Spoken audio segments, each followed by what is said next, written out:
Pour allier Dolisie au sud de Pointe-Noire, il faut s'armer de 3 heures pour dompter une belle route laborieusement sculptée dans le massif montagneux du Mayombe. À 10 minutes de route de Dolisie, le village Les Bandas, qui a connu l'une des pages les plus sombres de son histoire, samedi 3 mars. Même les bêtes semblent encore désemparées. À mon arrivée, quelques secondes après, l'eau atteignait mes genoux. Quelques minutes après, juste le temps de récupérer quelque chose, l'eau est montée jusqu'au niveau de ma ceinture. Il n'y avait plus la possibilité de prendre quoi que ce soit. J'ai juste pris les enfants de ma petite sœur et nous sommes allés sur la colline là-bas. 45 minutes après notre arrivée sur la colline, on n'entendait plus l'eau couler, seul les craquements des arbres. Puis, le silence quelques minutes plus tard.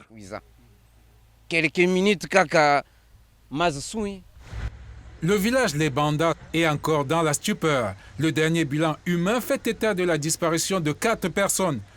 Seul un corps retrouvé au 3 mars. Non, il y a eu 4 morts que je connais. Il s'agit de 3 enfants de 4 ans et 3 ans et une dame de 20 ans. Il y a 20 ans. Des 33 habitants que compte le village, plus de la moitié est sinistrée. Toutes les activités sont à l'arrêt. Isidore Ntunga n'en revient pas. Bien, vous voyez, vraiment, c'est pas possible. La limite d'eau là que vous voyez, ce qui est divisé là, vous voyez un peu la couleur là. Là, c'est la marche d'eau et avec une courant d'eau. Donc, même les enfants ne peuvent pas vivre à cette hauteur là. Même le supérieur, quelqu'un qui est déjà vraiment, à disons que 30 ans, ne peut pas supporter l'eau qui est à cette hauteur-là. Et vous voyez, donc la marche d'eau là, donc ça s'estime déjà que vous pouvez déjà mourir. Donc les enfants et papa, maman, il n'y a pas moyen de respirer. Et quand ils sont dehors, sur une masse d'eau, ouais, le courant d'eau influence et d'où vous allez partir. Les Bandas étaient l'un des principaux pourvoyeurs de Pointe-Noire en produits maraîchers. Le village est paralysé du fait de l'arrêt des activités champêtres.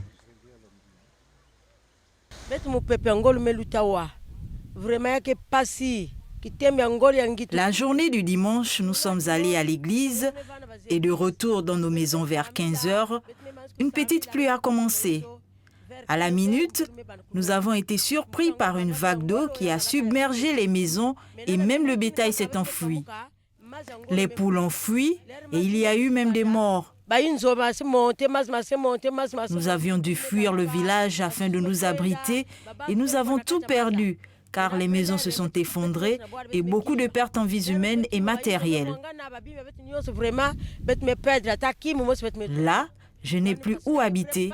Nous avons été recueillis vers Mukondo. C'est là que nous vivons.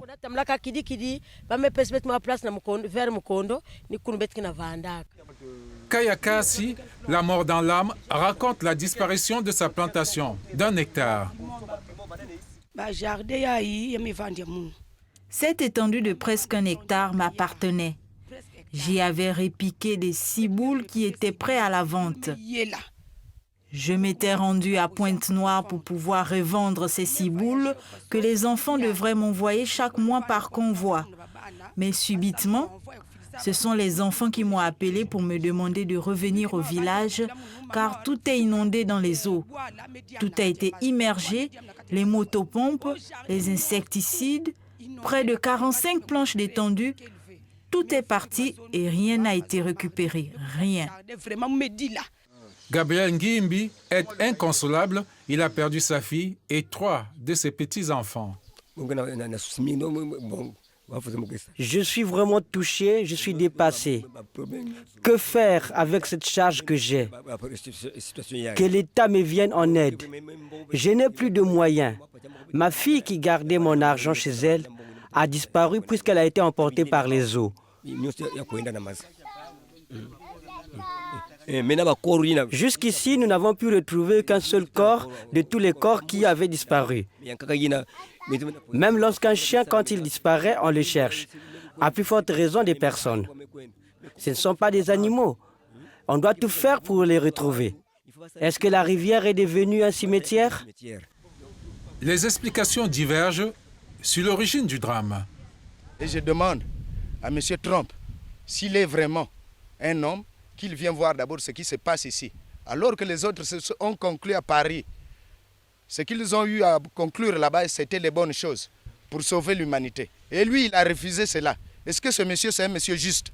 Autre son de cloche, l'explication mystique. Quelque part là, on a une sirène. Et la sirène là n'aime pas les dérangements. Et certainement, il y a eu un dérangement. C'est pourquoi la sirène là s'est fâchée. Et quand les jeunes sont arrivés jusqu'au lieu, là où se trouve la sirène, donc du village jusque là-bas, c'est des dégâts. Mais après, l'endroit là où la sirène là se repose, là-bas c'est calme, il n'y a rien eu. Gabriel Boussieri, l'un des notables du village, a une explication qui tranche avec les idées reçues. Qu'est-ce qui s'est passé? Vis-à-vis de l'événement, on voit que la nature a ses réactions. C'est ce qu'a dit l'évêque. Les réactions viennent de la nature. Ce n'est pas occasionné par quelqu'un d'autre, mais c'est la nature aussi a ses réactions. Voilà, nous avons les sorts. Et les techniciens sont arrivés sur le terrain pour évaluer le terrain. Qu'est-ce qui a fait que les eaux puissent être inondées à Lebanda? Mais ils ont vu que Lebanda se trouve dans une vallée. C'est une vallée. Ils sont dans un trou. Bon, les érosions là prennent l'eau, amènent directement à la rivière Lombé. La rivière Lombé. Lombé, il y a comme affluent Nyumvu. Bon, accumulation des eaux, c'est arrivé au pont. Arrivé au pont, il y a eu maintenant les bois, les débris de bois qui n'ont pas permis l'eau de passer. Il y a eu accumulation d'eau et il y a eu refoulement. Le refoulement a fait que les gens puissent être noyés. Depuis 1932, c'est la première fois que les habitants de Lebanda vivent un tel désastre. Beaucoup ont eu l'impression de vivre un véritable enfer sur terre et actuellement établent sur l'aide des autorités et des bonnes volontés pour reprendre le cours normal de leur existence. Les autorités du département du Niari ont aussitôt mis en branle un plan de secours. Les déplacés ont rapidement été relocalisés dans un camp dans le village de Mukondo. Plus de 500 déplacés, soit plus de la moitié du village, sont hébergés dans ce camp.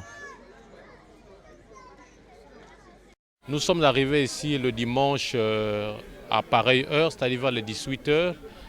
Ils ont envoyé des véhicules de l'armée pour venir nous chercher et pour nous déporter jusqu'ici. Et nous sommes arrivés ici. Vers les 19 h, ils ont amené aussi à vivre la nourriture. Madame la sous-préfète était là aussi, le préfet aussi était là présent et quelques autres autorités de la ville aussi étaient présents. Ils nous ont apporté la nourriture, nous avons mangé. Et le lundi aussi, je crois, c'est-à-dire le mardi, ils nous ont aussi apporté la nourriture, nous avons mangé aussi. Donc nous ne pouvons pas vous dire que non, les chefs de la ville ne fait rien pour nous. Non, non, non, ça nous sommes des ingrats. On ne peut pas dire ça, mais ils font quelque chose pour nous. Mais ce que nous demandons encore, vraiment que les chefs aussi, qu'ils pensent encore davantage pour nous, parce que nous sommes ici pour longtemps. Je peux dire que nous sommes ici pour longtemps.